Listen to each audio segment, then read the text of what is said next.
Hello मेरे प्यारे दोस्तों। कैसे हैं आप लोग? आई होप आप सब अच्छे होंगे और अच्छे से पढ़ाई कर रहे होंगे। तो हमने पिछले लेक्चर्स में SN1 और SN2 के बारे में देखा था। दैट मीन्स कि हेलो अल्केन्स और हेलो अरीन्स के बारे में हम पढ़ रहे थे। ये क्लास 12th ऑर्गेनिक का जो है पहला चैप्टर है और ये बेसिक से मैं आपको समझा रहा हूँ। ध्यान रखना ये चीज़ कि ये चैप्टर आपके लिए इसलिए इंपॉर्टेंट हो जाती है कि बिकॉज ऑर्गेनिक के बेसिक्स चीज़ें जो आपने क्लास 11th में पढ़ी होगी उसको मैं दोबारा यहाँ पे आपको रिवाइज करवा दूंगा। सेम चीज़ यूटिलाइज होगी अल्कोहल वाले चैप्टर के अंदर। इसीलिए प्लीज ध्यान से इस लेक्चर्स को देखो, इनके नोट्स बनाओ और इनके क्वेश्चंस सॉल्व करो। आई रिपीट कि मैं साथ ही साथ एनसीईआरटी के सारे क्वेश्चन आपको सॉल्व करवा दूंगा एज इट इज। बहुत ध्यान से आपको लेक्चर देखना है और ये समझना है कि सर क्या करवा रहे हैं और क्यों करवा रहे हैं। ठीक है। कल हमने SN2 के बारे में देखा था और कल हमने सब्स्टिट्यूशन रिएक्शंस के बारे में देखा था। हम SN2 के बारे में अच्छे से जान चुके हैं। आज हमारे लिए जो नेक्स्ट इंपॉर्टेंट टॉपिक आ रहा है दैट इज SN1 की रिएक्टिव। अब SN1 के बारे में हम जानेंगे। ठीक है। SN1 क्या होता है तो ध्यान दो। यदि मैं SN1 की बात कर रहा हूं ना दोस्तों, SN1 का मतलब है न्यूक्लियोफिलिक सब्स्टिट्यूशन यूनिमॉलिकुलर। क्या होता है? न्यूक्लियोफिलिक सब्स्टिट्यूशन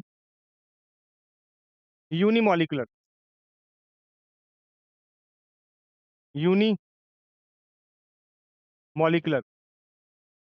इसका मतलब क्या है? एक एक वर्ड का मीनिंग समझते हैं। पहले पहले समझते हैं कि यार SN2 SN1 के बारे में कि SN1 का मीनिंग क्या होता है। देखो नाम से ही लग रहा है कि न्यूक्लियोफिलिक सब्स्टिट्यूशन। दैट मीन्स कि हम न्यूक्लियोफाइल का nucleophile. What is nucleophile? Nucleophile क्या होता है दोस्तों? न्यूक्लियोफाइल कुछ नहीं होता।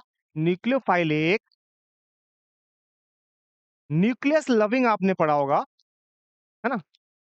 तो आप एक या तो न्यूक्लियस लविंग मतलब पॉजिटिव चार्ज के पास कौन जाना चाहेगा? या तो निगेटिव चार्ज या फिर लोन पेयर, या तो निगेटिव चार्ज या फिर लोन पेयर, है ना? तो न्यूक्लियस लविंग को हम न्यूक्लियोफाइल कहते हैं। तो न्यूक्लियोफाइल का मुझे क्या करना है? सब्स्टिट्यूशन करना है, सब्स्टिट्यूट करना है। ठीक है। और इसमें क्या लिखा है अगली लाइन? यूनिमॉलिकुलर। दैट मीन्स इसकी मॉलिकुलैरिटी, मॉलिकुलैरिटी बोल लो, मॉलिकुलैरिटी या फिर ऑर्डर इक्वल टू 1 होगा। ठीक है। डिटेल्स में एक एक वर्ड की मीनिंग आपको मैं समझा रहा हूँ। SN1 की मीनिंग क्या होती है। ठीक है। अब हम SN1 रिएक्शंस को समझेंगे कि आखिर SN1 रिएक्शन होता क्या है और किस तरीके से हम SN1 रिएक्शंस को सॉल्व करने वाले हैं।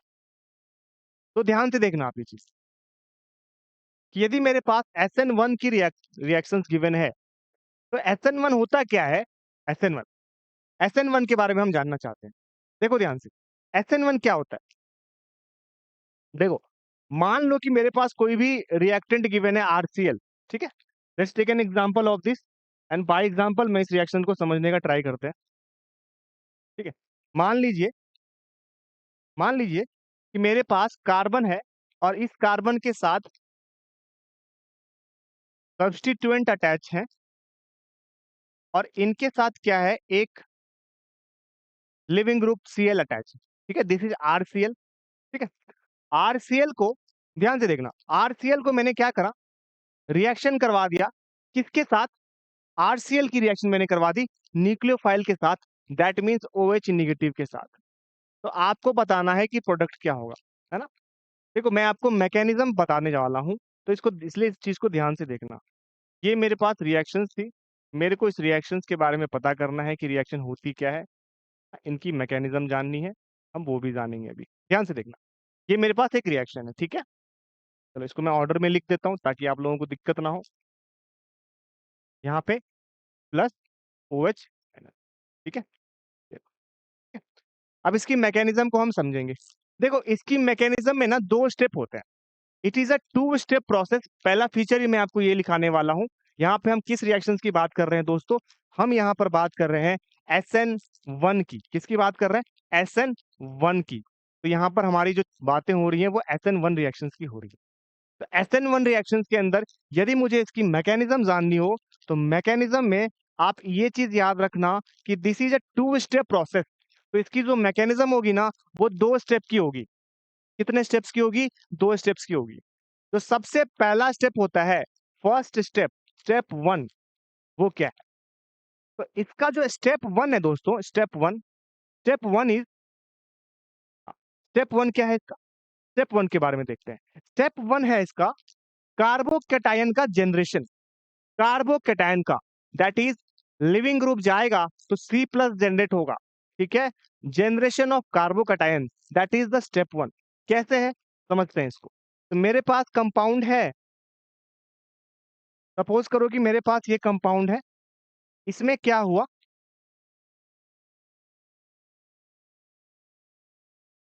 इधर Cl था, यहां से क्या हुआ भाई, Cl माइनस बाहर गया, ठीक है। अब Cl माइनस यदि बाहर जाएगा तो कंपाउंड कुछ ऐसा क्रिएट हो जाएगा ना। तो Cl माइनस को मैं ऐसे लिख देता हूं ताकि अच्छा लगे देखने में, है ना। ये Cl माइनस आपका क्या हो रहा है, बाहर जा रहा है। अब यदि Cl माइनस बाहर जा रहा है तो कंपाउंड क्या कुछ ऐसा बनेगा, ये कार्बन है, इस कार्बन पे क्या है अभी, CH3 है, CH3 है, अगेन CH3 है ना। और इस पे मैं एक पॉजिटिव चार्ज डाल रहा हूँ, ठीक है, बिकॉज Cl माइनस क्या हुआ, बाहर आ गया, ठीक है।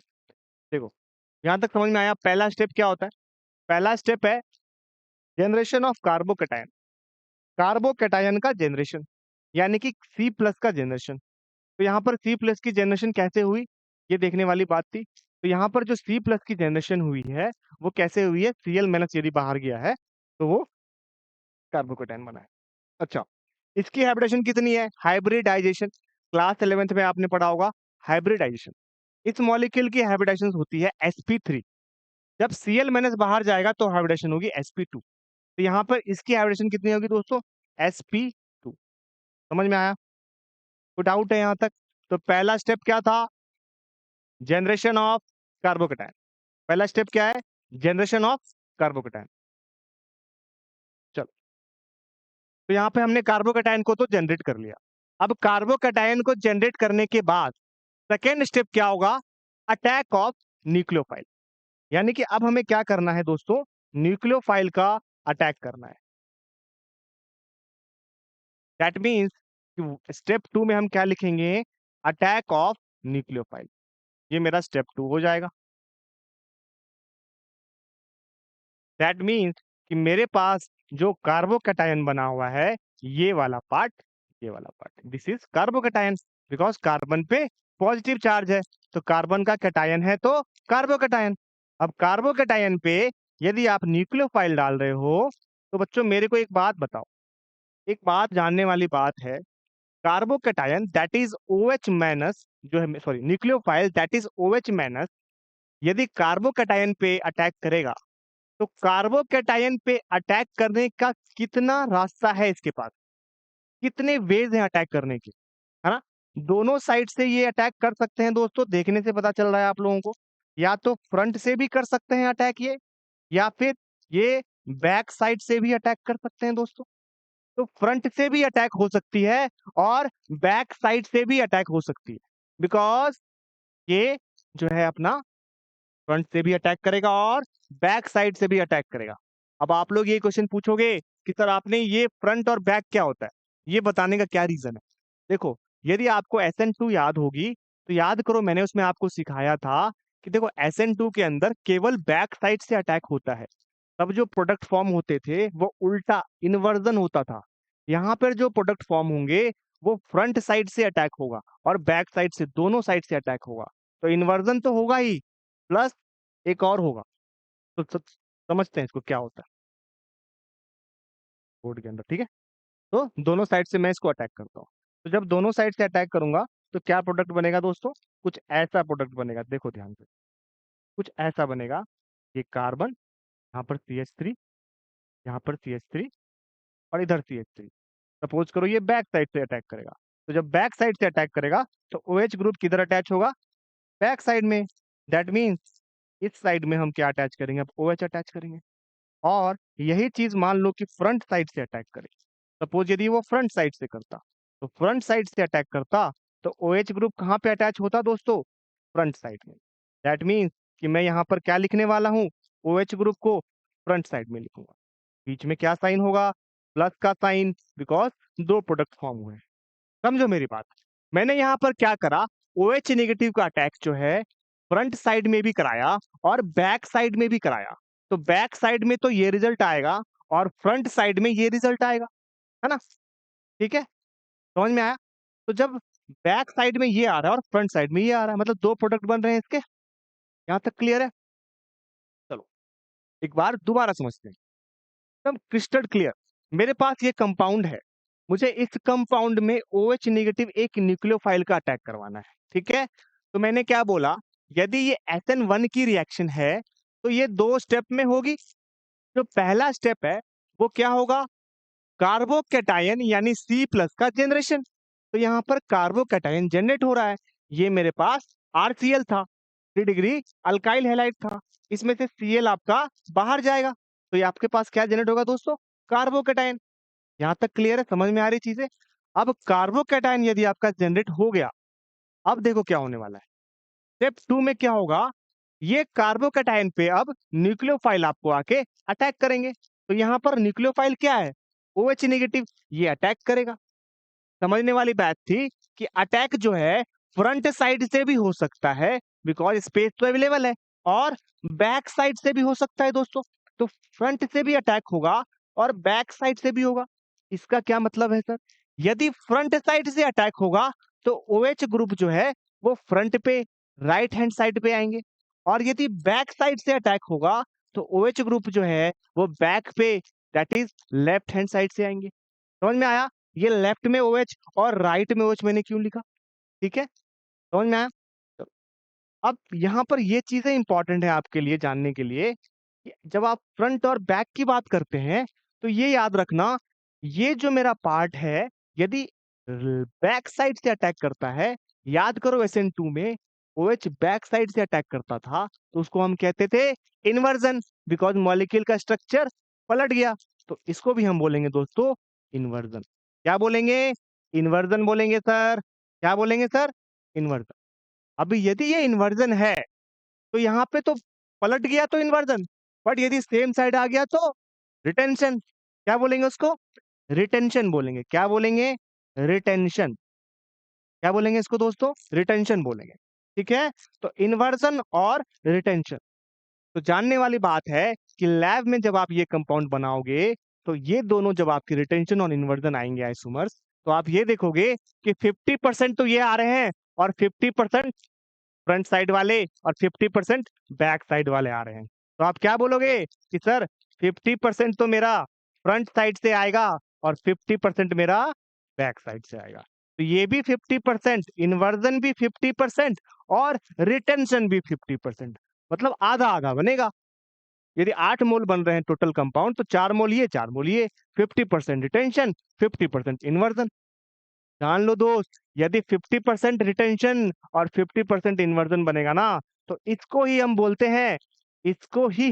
हैं दोस्तों, ध्यान से देखना, इसको ही हम बोलते हैं, इनको ही हम बोलते हैं रेसिमाइजेशन। क्या बोलते हैं दोस्तों? रेसिमाइजेशन। क्या बोलते हैं? रेसिमाइजेशन। आपको मैं लिखवा दूंगा ये, है ना? अभी समझो, what is racemisation.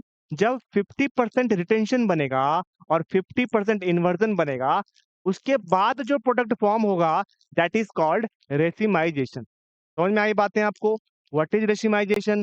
When 50% inversion and 50% retention is formed, then it is called racemisation. क्या यहाँ तक समझ में आ गई आपको चीजें? क्लियर है? सब समझ में आ रहा है? SN1 क्या होता है, SN1 की रिएक्शन क्या होती है? ठीक है, दोबारा से आपको बताता हूं कि SN1 के अंदर क्या होता है। 2 स्टेप प्रोसेस होता है। पहला स्टेप क्या होता है? कार्बोकैटायन का जनरेशन। और सेकेंड स्टेप क्या है? अटैक ऑफ न्यूक्लियोफाइल, है ना?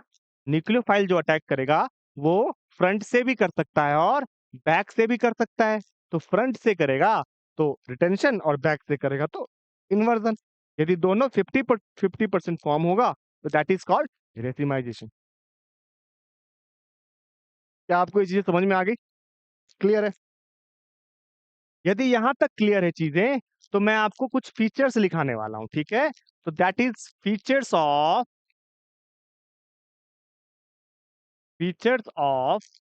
SN1। SN1 के कुछ फीचर्स हम लिखने वाले हैं, ठीक है। चलो, फीचर्स ऑफ SN1 हम बता करने वाले, ठीक है। चलो स्टार्ट करते हैं। तो सबसे पहला फीचर है SN1 का, वो क्या है, अभी सिखाया था। It is a two step process. It is a two step process. ये दो स्टेप का प्रोसेस है दोस्तों, यहाँ पे it is a two step process, ठीक है। तो पहला फीचर ही का आपका क्या कह रहा है ये, it is a two step process. समझ में आया। ये दो स्टेप का प्रोसेस है, जैसे कि आप यहाँ पर देखो, दो स्टेप में हो रही है reaction, it is a two step process, ठीक है। दूसरी चीज क्या इसके बारे में इंपॉर्टेंट है,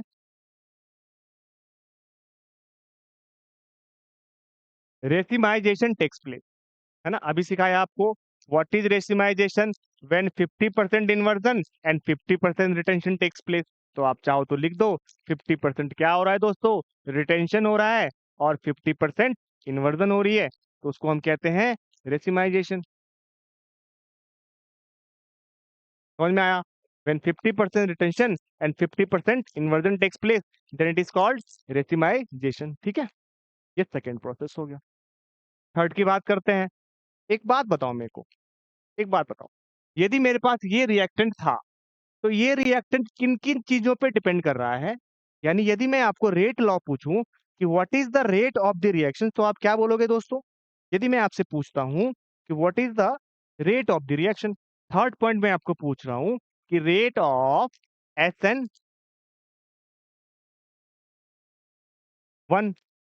SN1 की रेट जो है वो किन चीजों पे डिपेंड करेगी, तो आप क्या बोलोगे, है ना।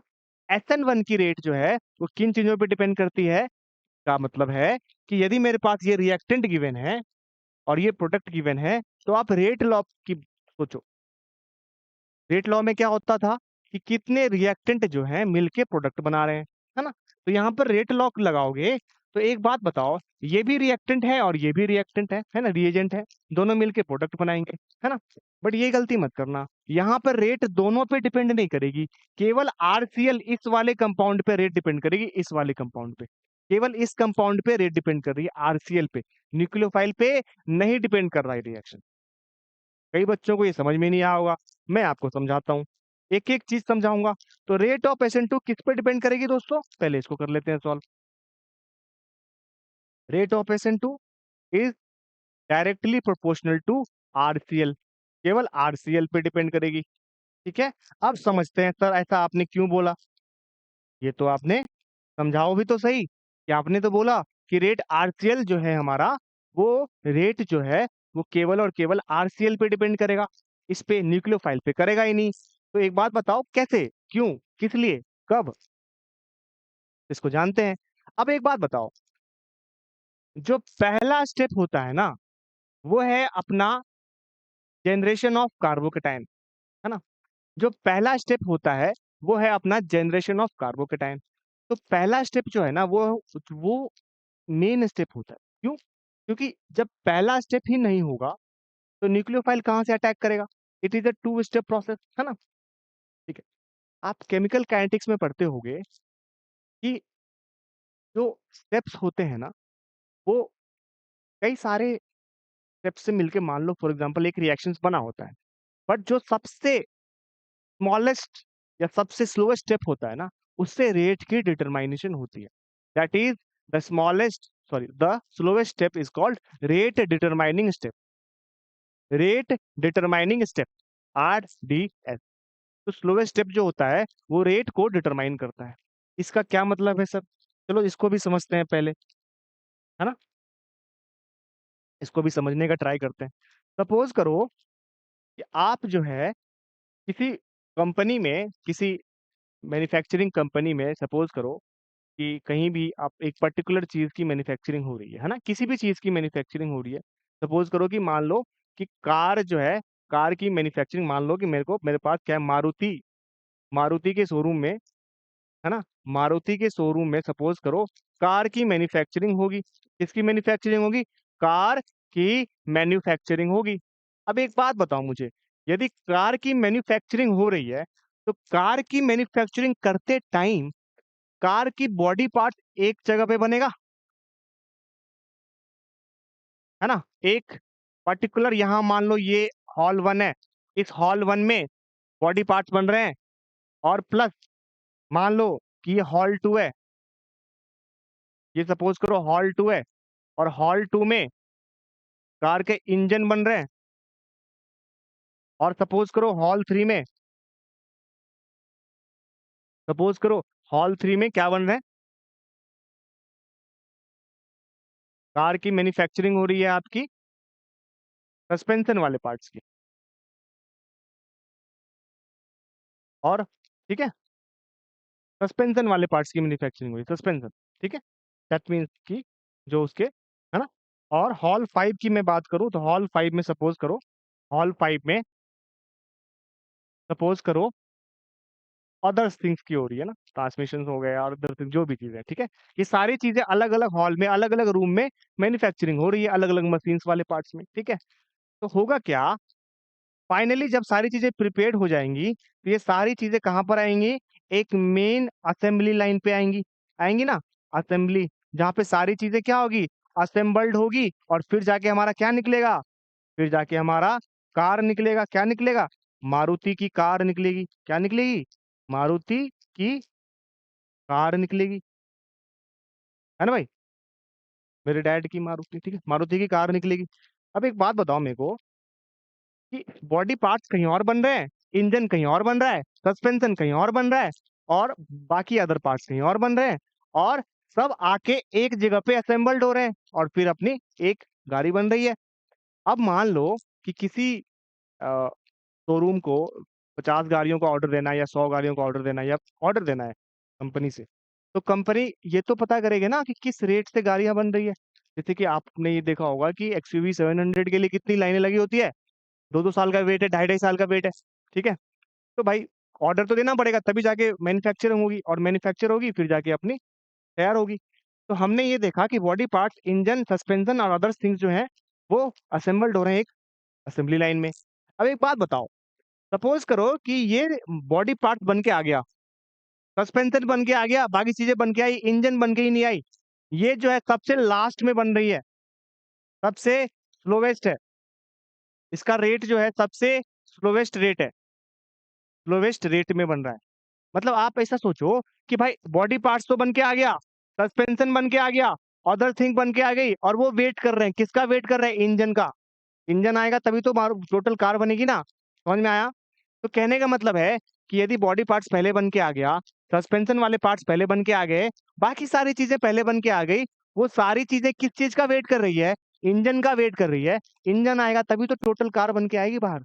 यानी कि मारुति कार क्या बनना, मारुति कार, यदि कार की मैन्युफैक्चरिंग होना, ये किस पे डिपेंड कर रहा है, रेट, कितना टाइम में बनेगा, इंजन पे डिपेंड कर रहा है। जितनी जल्दी इंजन आ जाता उतनी जल्दी बन जाता, बिकॉज सारी चीजें तो पहले से बन के आ चुकी हैं, केवल इसका वेट हो रहा है। समझ में आ रहा है। तो कहने का मतलब है कि इंजन का बनना या इंजन का आना असेंबली लाइन पे ये सबसे स्लो प्रोसेस है, और इसी प्रोसेस के थ्रू हम रेट को डिटरमाइन करते हैं कि कौन सा रेट है। समझ में आया। तो ज्यादा स्पीड हो रही है या कम स्पीड हो रही है, इंजन पे डिपेंड करेगा। कहने का मतलब है कि किसी भी प्रोसेस में जो सबसे स्लोवेस्ट स्टेप होता है ना, उससे हमारा रेट डिटरमाइन होता है। जैसे मैंने इसमें आपको समझाया, स्लोवेस्ट स्टेप क्या है, इंजन का बनना, तो ये कार की मैन्युफैक्चरिंग की रेट को बताएगा। इसी तरह यदि एक रिएक्शन में एक से ज्यादा स्टेप्स इन्वॉल्व हैं, तो जो स्टेप सबसे स्लो होगा ना, वो रेट को डिटरमाइन करेगा। That is called rate determining step, RDS, rate determining, rate determining step, RDNS, it is called rate determining step, RDS। तो आपको RDS समझ में आ गया। रेट डिटरमाइनिंग स्टेप क्या होता है, जो सबसे स्लोवेस्ट स्टेप होती है किसी भी रिएक्शन की, जो रिएक्शन एक से ज्यादा स्टेप में एग्जिस्ट करते हैं, देन द स्लोवेस्ट स्टेप, है ना, वो रिएक्शन की रेट को डिटरमाइन करता है। That is what it is called rate determining step. तो यहाँ पर आप क्या देख रहे हो कि मैं यदि बोलूं कि पहला स्टेप हमारा क्या है, रेट को डिटरमाइन करता है ना। First step is the rate determining step यहाँ पर, क्योंकि स्टेप 1 आपका मेन है। जब CLE बाहर नहीं जाएगा तो OH- कैसे अटैक करेगा। तो first step is the rate determining step. तो रेट जो होती है ना वो पहले स्टेप पे ही डिपेंड करेगा। तो पहले स्टेप में क्या इन्वॉल्व है, केवल और केवल आरसीएल इन्वॉल्व है। तो रेट लॉ से रेट किस पे डिपेंड करता है, केवल और केवल आरसीएल पे। तो अब इसकी अगली लाइन क्या मैं बोल सकता हूं, generation of carbocation, generation of carbocation यानी कि C plus carbocation, carbocation is rate determining step. क्या ये मैं बोल सकता हूँ, rate determining step, that is RDS. क्या मैं इसको आरडीएस बोल सकता हूँ, बिल्कुल, अभी बताया आपको, समझ में आया। कार्बोकेटायन का जनरेशन ही रेट डिटरमाइनिंग स्टेप है, दैट इज आरडीएस है। क्या आपको ये चीज समझ में आ गई, ठीक है। चलो, अच्छा, यदि ये चीज आपको समझ में आ गई तो आई बिलीव ये भी चीज आपको समझ में आती होगी कि यदि कार्बोकेटायन का जनरेशन रेट डिटरमाइनिंग स्टेप है और मैंने रेट को आरसीएल से डिनोट किया है, तो यानी कि इसकी मॉलिक्यूलैरिटी या फिर ऑर्डर क्या हो गया, फर्स्ट ऑर्डर। बिकॉज केवल एक ही मॉलिक्यूल इन्वॉल्व है रिएक्शन के अंदर जो रेट को डिटरमाइन कर रहा है, तो इसकी मॉलिक्यूलैरिटी या फिर ऑर्डर क्या होगा, वन होगा। तो it is a first step reaction, is a first order reaction. क्या आपको चीजें समझ में आई, मैंने आपको अभी तक क्या क्या पढ़ाया, क्या क्या बताया, है ना, ठीक है। आगे चलो, तो ये चीजें हमने यहाँ से देख ली कि this is called rate determining step which is the first step, है ना। यहाँ पर देखो, पहला स्टेप क्या है हमारा, रेट को डिटरमाइन करता है। तो पहला स्टेप यदि रेट को डिटरमाइन करता है then it is called rate determining step. तो आप देखो, कहने का मतलब है कि आप क्या कर रहे हो, यदि कोई भी रिएक्शन दो स्टेप में इन्वॉल्व है तो जो स्टेप सबसे स्लो होगी जिसपे कि रेट डिपेंड करेगा, that is called rate determining step, RDS step. यहाँ पे पहला step is called rate determining step. अब ये स्टेप बहुत कुछ डिसाइड करेगा कि इसकी रिएक्टिविटी कैसे होगी, कैसे आपका रिएक्शन प्रोसीड करेगा, ये सब इसी स्टेप के थ्रू हम देखने वाले हैं, ठीक है। समझ में आया दोस्तों, यहाँ तक क्लियर है। क्या आपको ये चीजें समझ में आ गई, जो जो चीजें मैंने आपको सिखाई हैं आज, है ना। मैंने आपको SN1 के बारे में बताया है अच्छे से, और मैंने आपको ये भी बताया है कि SN1 के रिएक्शंस कैसे होते हैं। मैंने आपको ये भी बताया कि SN1 के रिएक्शंस के अंदर क्या क्या फीचर्स इन्वॉल्व होते हैं, है ना। मैंने आपको आरडीएस रेट डिटरमाइनिंग स्टेप का भी आपको एक डायग्राम बना के बताया कि कैसे आपका रेट जो है स्लोवेस्ट स्टेप पे डिपेंड करेगा। किस पे डिपेंड करेगा दोस्तों, जो सबसे स्लोवेस्ट स्टेप होगा उस पे क्या डिपेंड करेगा, रेट डिपेंड करेगा। तो स्लोवेस्ट स्टेप क्या है, ये इंजन का बनना। तो इंजन का बनना रेट को डिटरमाइन करता था। तो यहाँ पर स्लो स्टेप क्या था, इस तरीके से स्लो स्टेप क्या था हमारा, यहाँ पर जो स्लो स्टेप है वो है कार्बोकेटायन का जनरेशन होना, ये वाला पार्ट। तो इस पे क्या डिपेंड कर रहा है, रेट डिपेंड करेगा। क्या आपको चीजें समझ में आ गई, क्लियर है, यहाँ तक सब समझ में आ रहा है, ठीक है। तो आज के लेक्चर्स में हमने ये देखा कि आप कैसे रेट को डिटरमाइन करते हो, और रेट को डिटरमाइन करने के लिए आपको क्या करना पड़ेगा, पहले तो रिएक्शंस को समझना पड़ेगा कौन सा स्लो स्टेप होता है। तो हमने आज SN1 के बारे में देखा, ठीक है। SN1 के बारे में हम और डिटेल्स में पढ़ेंगे अपने अगले लेक्चर में, जहां हम ये सीखेंगे कि SN1 की रेट किन किन और चीजों पे डिपेंड करती है, और कैसे हम रिएक्टेंट को देख के ये डिटरमाइन करेंगे कि क्या वो SN1 होगा या फिर वो SN2 होगा। ठीक है दोस्तों, मिलते हैं नेक्स्ट क्लास में, तब तक के लिए